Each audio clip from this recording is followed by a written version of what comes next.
The world of Hollow Bastion has always evoked a sense of visceral beauty despite its dying setting, reflective of what once existed, but it'd all be forgotten and destroyed by Heartlesses, even the name itself. However, something mysterious remains untouched below the depths of Hollow Bastion, that something being the Cavern of Remembrance, impressively expanding on the concept art from way back in Kingdom Hearts 1.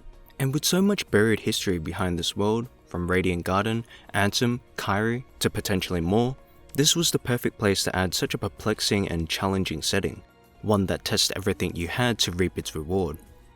We'd be met with an entirely new theme exclusive to the Final Mix edition.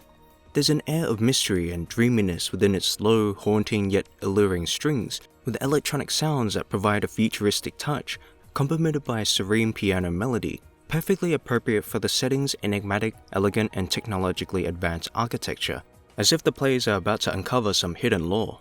The battle track, Deep Anxiety, retains the elegant piano melody but picks up on the adrenaline rush dramatically, along with the violin and electronic sounds, appropriate for its name.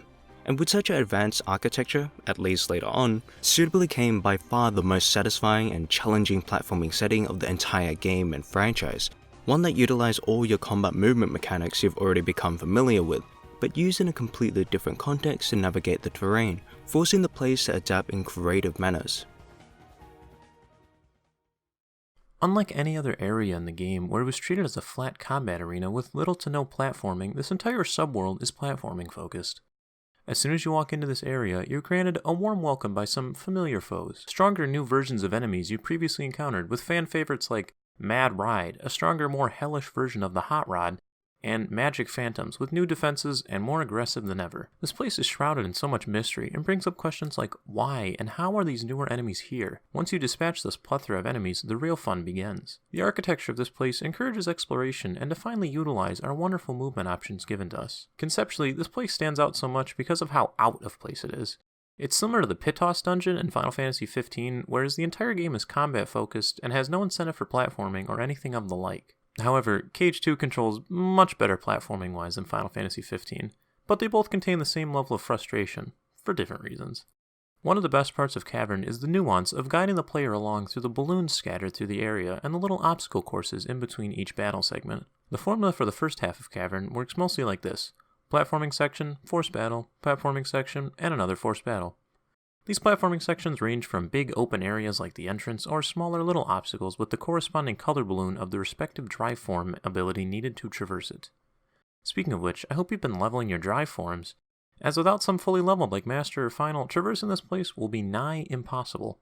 That's what makes this place so wonderful, a reward for spending the time grinding out your forms and a fun place to finally utilize our incredible movement abilities. And on top of utilizing your own movement, Cavern of Remembrance also provides a few interactable setting or object mechanics, such as whirlwinds from Land of the Dragons, moving structures for platforming, the engine chamber, in which you must find the most efficient crowd-controlling attack to hit all three wheels, and steam. While it isn't much, it certainly adds to the sense of navigation, puzzle solving, and memorability of the area. But platforming and navigation are by no means the main course of challenge. The Heartlesses and later Nobodies here are unrelentless. From the stronger Heartless enemies to dancers, berserkers, and the dreaded sorcerers. The mob rushes of Heartlesses and Nobodies are some of the game's biggest challenge. With each successive platforming obstacle completed, you'll be challenged to a force fight with the new enhanced enemies, and I assure you, this is no easy task. The aforementioned Magic Phantoms have developed an immunity to physical attacks when flying and magic attacks when on the ground. It's a subtle difference, but a much bigger challenge than it sounds. These gauntlets provide the perfect yin to the yang of the platforming and are a quick refresher on the combat, so you don't get too comfortable casually exploring. However, these gauntlet fights are defining in their nature, as they are the only time enemies show up as the game leaves you to bask in the environment free of stress. Once you get past the initial beginning sections, the environment changes as the mystery hidden within this cavern deepens. Instead of this subterranean playscape, it transforms into a factory-esque setting littered with enemies. This sudden shift in design encapsulates what the entirety of the cavern represents: mystery and never knowing what lies behind the next door. The factory section may be short, but it is merely a segue to one of the most iconic and unforgiving areas ever seen in a Kingdom Hearts game before. Welcome to the Transport to Remembrance.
This beautiful white marble series of hallways brings yet another sudden change in atmosphere, this vibrant color lighting up the area surrounded by these serene waterfalls flowing upwards along the walls, and to the left we'd see the very same intricate emblem found on the internal walls of Castle of Oblivion. We don't have much time to admire the atmosphere, as nobodies spawn shortly after walking into this area. Truly peculiar, as we have not seen any nobodies until this point, and the significance bears more importance than we think. The first wave consists of nobodies we've encountered in the beginning, dusks, samurai, and assassins. Once dispatched, our progress is saved, and we can freely move on to the next wave or save and heal up. The second wave brings the next mid-tier nobodies, snipers, berserkers, and gamblers. The fights get progressively tougher and more lengthy, but this gauntlet just feels so rewarding, each subsequent victory reinforcing that feeling of accomplishment. The third and final wave is truly a test of mettle and fortitude, bringing the ultimate challenge and the ultimate nobodies. Dancers, dragoons, sorcerers, and strewn about creepers. Get ready for the penultimate clash, as this fight seems to go on forever. Fight on, and we will finally be presented with one final door. The door to an area that will have made this adventure more worthwhile than you ever would have imagined. A reward for all this hard work and challenges, we are gifted with the Garden of Assemblage. This is the culmination of all the trickling mysteries we've come across so far. From seeing the top of the rising waterfall, reminiscent to the first area of Hollow Bastion in Kingdom Hearts 1, the lines of light energy running down the walls with detailed and abstract patterns behind it, the glowing treasure chests, and the awesome futuristic design of the control center for the entire place, was truly an intriguing but cathartic sight, especially with the Hollow Bastion tower in view past the waterfall, moderately far away from the location to visually signify the sense of progress we've made from the beginning. The shadows beyond the waterfall are bewildering, and makes you feel a slight tinge of concern for what it is, and would be the final surprise to be unveiled. Interacting with the central computer would reveal 13 keyhole glowing structures, with also familiar symbols representative of each organization member. This would be the home of the data organization battles, one of the most exhilarating post-game challenges of all time. A digital playground consisting of rematches against the series' most beloved and not so beloved antagonists. This area is known for its iconic and incredibly challenging fights and has continued to be the go-to destination for players seeking a challenge or just looking to revel in fun, well-designed battles. The wonder and amazement of the entirety of the cavern finally comes full circle as we bear witness to something even more peculiar. Why is there data of all 13 original members? So many questions presented and yet so little answers we are given. Perhaps we are tasked to seek the answers out on our own and piece together our own theories to explain just exactly what this place is. While this entire area is never further explored, and I think it's safe to say the writers didn't have anything to do with this, or at least this was simply a scrap concept, the beauty of Cavern of Remembrance comes entirely from building and expanding what already exists both mechanically and narratively, inviting plenty of discussion. The final area alone, for instance, has a computer somewhat similar to the one in the old mansion, and the fact that both locations have to do with virtual simulations might point to a connection to Diz. But since Cavern of Remembrance has so many different inspirations from all parts of the series, the story of this area is open to be endlessly expanded upon.